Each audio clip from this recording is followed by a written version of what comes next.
जय श्री राम मित्रों। आज मौनी अमावस्या के अवसर पर महाकुंभ में करोड़ों श्रद्धालु कल से पहुंच रहे थे और जो लगभग 2-2:30 बजे के करीब हादसा हुआ, सबसे पहले तो उसमें दिवंगत आत्माओं की शांति के लिए प्रभु से प्रार्थना करता हूं। उसके बाद एक बात बहुत साफ कहना चाहूंगा। देखिए, कुछ गिद्ध वल्चर्स बहुत पहले से कामना कर रहे थे कि कुंभ में कुछ हो। पहले आग लगने की कई खबरें फैलाई, फिर एक आग लगी, फिर भगदड़ की खबरें हुई और भगदड़ हुई। अभी कुछ देर पहले पता चला है कि कुछ लोग लाल झंडा लेकर के, प्रत्यक्षदर्शियों ने बताया है, लाल झंडा लेकर के जबरदस्ती लोगों को धकिया रहे थे और उस धकियाने की वजह से जो है वो ये हादसा हुआ। खैर, योगी जी ने इसकी एक जुडिशियल इंक्वायरी बिठा दी है। सब दूध का दूध और पानी का पानी हो जाएगा। सिचुएशन भी कंट्रोल में आ गई है, लेकिन जो बहुकीमती जाने गई हैं वो वापस लाना संभव नहीं है। कुंभ इस बार कोई साधारण नहीं है, ये महाकुंभ है। 144 साल में एक बार आता है और जो ग्रहों के, नक्षत्रों के समीकरण बन रहे थे उस पे मौनी अमावस्या का एक विशेष महत्व रहा। आज अमृत स्नान भी था। बहुत सारे अखाड़ों ने इसको टाला भी है। यद्यपि योगी आदित्यनाथ जी खुद अखाड़ों से बात करके उनको मनाने में कामयाब भी रहे। प्रधानमंत्री जी ने भी खुद 4 बार योगी जी से बात की, अमित शाह जी ने भी बात की। लेकिन आप एक चीज सोचिए, ये जो हो रहा है क्या सब कुछ नेचुरल है? दोपहर से पहले 5 करोड़ लोग स्नान करके निकल चुके थे। 40 से 60 किलोमीटर के क्षेत्र के अंदर लगभग 20 करोड़ लोग आ जाते हैं। 10 करोड़, सॉरी 20 नहीं, 10 करोड़ लोगों के पहुंचने का अनुमान है, जो कि संगम क्षेत्र माना गया है। और कुंभ मेला जहां जहां लगा हुआ है, और इस क्षेत्र में अगर हम देखें तो 10 करोड़ व्यक्ति आज पहुंचा है। यानी यूपी की लगभग आधी पॉपुलेशन। दिल्ली को देखें तो दिल्ली की 3 गुना पॉपुलेशन, और बहुत सारे छोटे छोटे द्वीपों, महाद्वीपों, देशों को मिला ले तो उनसे भी कई गुना पॉपुलेशन। अब पिछले कुछ दिनों के अंदर एक नैरेटिव सेट किया जा रहा है। क्यों? कुंभ क्या देगा? जैसे कांग्रेस के अध्यक्ष मल्लिकार्जुन खड़गे साहब बोल रहे हैं, कुंभ से किसी को रोटी मिलेगी क्या, रोजगार मिलेगा क्या? जी हाँ, बिल्कुल मिलेगा, मिल भी रहा है। मैं जनवरी के महीने की शुरुआत में प्रयागराज गया था। सुबह सुबह पहुंच गया था जी, और मैंने देखा वहां पर नहीं तो नहीं 50 से 60, उस समय कुंभ प्रारंभ नहीं हुआ था, तैयारियां चल रही थी। चाय वाले सुबह सुबह चाय बेच रहे थे। एक दो से बातचीत हुई, बता रहे थे कि भाई साधारण दिनों की अपेक्षा इन दिनों कार्य बहुत अच्छा रहता है। और विशेषकर जब उनसे बात हुई तो कुंभ के दिनों में कह रहे 5 से 10 हजार के बीच में पर डे हम कमा लेते हैं।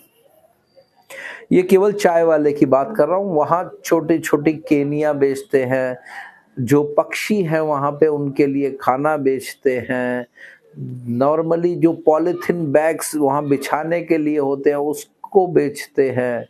इस प्रकार से छोटे मोटे हजारों व्यापारी वहाँ पर हैं। इन लोगों की आजीविका इसी पे चल रही है।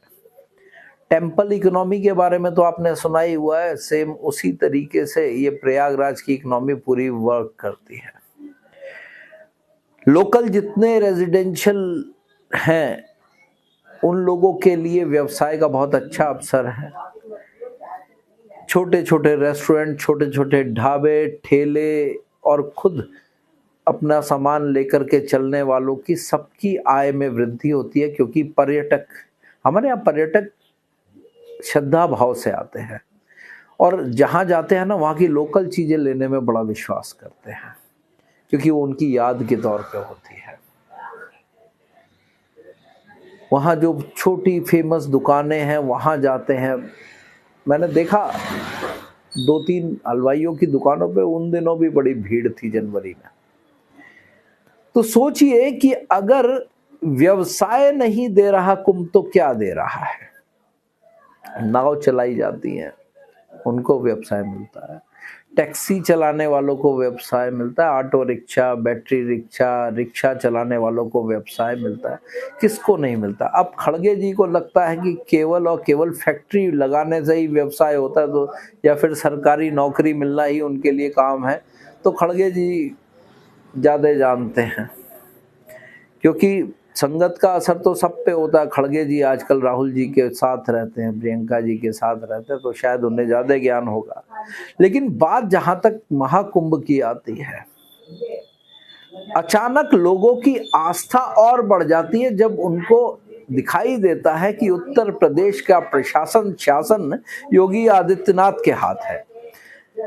सुनने में आता है कि भाई 15 किलोमीटर चल रहे हैं, 12 किलोमीटर चल रहे हैं, 10 किलोमीटर चल रहे हैं, लेकिन कोई शिकायत नहीं कर रहा। क्यों? क्योंकि वो खुशी से चल रहे हैं, आस्था में चल रहे हैं। उन्हें पता है कि इतने करोड़ों लोगों की व्यवस्था इतना आसान नहीं है, फिर भी वो चल रहे हैं। लेकिन आज जो हादसा हुआ उसमें क्या कोई शरारती तत्व था? इसकी जांच होना बड़ा जरूरी है। आस्था के साथ खिलवाड़ करना लेफ्टिस्टों का काम है, और आजकल कांग्रेस भी लेफ्टिस्टों के हाथ में खेल रही है। समाजवादी पार्टी के बारे में बोलना तो बेवकूफ़ी ही है। 2013 के अंदर 40 से अधिक जानें गई थी, और आपको पता ही होगा आजम खान उस समय कुंभ को संभाल रहे थे। उन्होंने इस्तीफे की पेशकश की तो अखिलेश यादव ने कहा था भाई कोई ज़रूरत नहीं है, सब बहुत बढ़िया चल रहा है। 40 से ऊपर जाने चली गई और उनको बहुत बढ़िया चल रहा था। अब देखिए, समझिए, अखिलेश यादव अभी डुबकी लगा के गए थे, मजबूरी थी उनकी, क्योंकि कुछ यदुवंशी अभी बचे हुए हैं जो हिंदू धर्म में भी आस्था रखते हैं।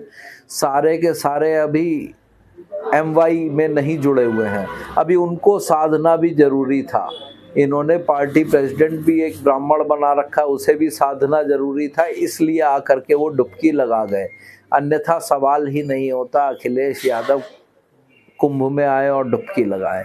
फिलहाल आप सभी से आग्रह कि जब अमृत स्नान हो, कृपया छोटे बच्चों, वृद्ध महिलाओं, बुजुर्गों के साथ ना जाएं। एक आध दिन आगे पीछे चले जाएं, पुण्य उतना ही है, लेकिन जिंदगी भी बड़ी प्यारी हो। बाकी तो हुई है वही जो राम रचि राखा। जय श्री राम।